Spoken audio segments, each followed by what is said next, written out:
एक बार की बात है। एक राजा था।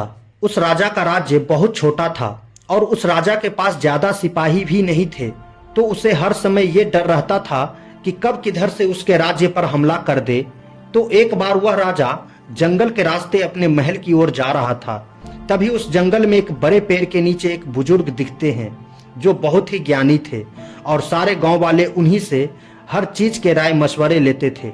राजा उन घोड़े से उतरकर उन बुजुर्ग आदमी के पास जाता है और उनसे कहता है कि आप मुझे कोई ऐसा ताबीज दे दीजिए जो मुझे बुरे वक्त से बचा कर रखे। ये सुनकर वो बुजुर्ग आदमी राजा के तरफ मुस्कुराते हुए देखा और कहा कि मैं तुम्हें कोई ऐसा ताबीज या कोई ऐसी चीज नहीं दे सकता हूँ जो तुम्हें बुरे वक्त से बचा कर रखे, लेकिन मैं तुम्हें एक ऐसा ताबीज दे सकता हूँ कि जब तुझ पे कोई मुसीबत या बुरा वक्त आ जाए तो उस ताबीज को खोलने के बाद वो ताबीज तुम्हें मुसीबत से लड़ने में मदद कर सकता है।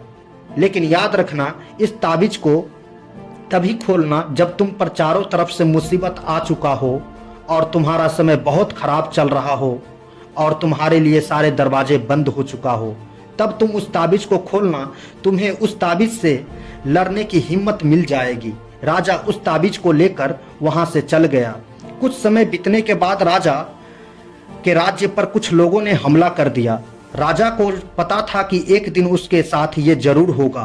राजा ने अपने सैनिकों को तैयार किया, लेकिन उस राजा के पास ज्यादा सैनिक नहीं थे और इसलिए वो ये जंग हार गया। लेकिन किसी तरह राजा एक घोड़े पर बैठकर वहां से अपनी जान बचाकर भाग निकला और वो जंगल की ओर गुफा में जाकर छुप गया।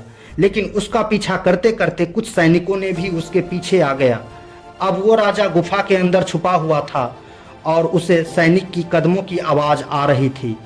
अब उस राजा के पास कुछ भी नहीं बचा था, सब कुछ खत्म हो चुका था। तभी उन बुजुर्ग का दिया हुआ ताबीज अपने गले में नजर आता है।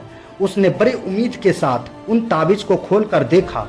उन ताबीज के अंदर एक चिट्ठी दिखी, पर लिखा था उसमें, ये वक्त भी गुजर जाएगा। ये पढ़कर राजा को कुछ समझ नहीं आया और वो फिर से उस लाइन को पढ़ा और उसे समझा तो राजा के चेहरे पर एक मुस्कान आ गई, मान लो कि उसको कोई सहारा मिल गया हो।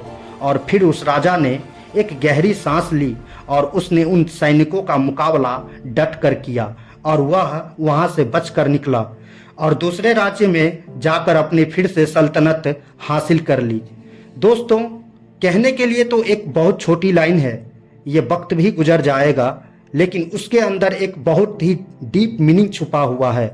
और जब भी आप मुसीबत में फंसा हुआ हो, बहुत सारी परेशानियां आ गया हो, चाहे आप पर बहुत सारा कर्ज हो चुका हो, आपके पास कोई काम नहीं हो, आप मेहनत कर रहे हो पर फल नहीं मिल रहा हो और आपको कोई रास्ता नजर नहीं आ रहा है, तब ये लाइन खुद को बोलकर देखना, आप एक सुकून मिलेगा। आपको कितनी भी मुश्किल आप परेशानियां में हो, ये लाइन बोलने के बाद आपको ये फील होगा, जाने दो, कल नहीं तो परसों ये वक्त भी गुजर जाएगा। अगर वीडियो अच्छी लगी हो तो लाइक शेयर सब्सक्राइब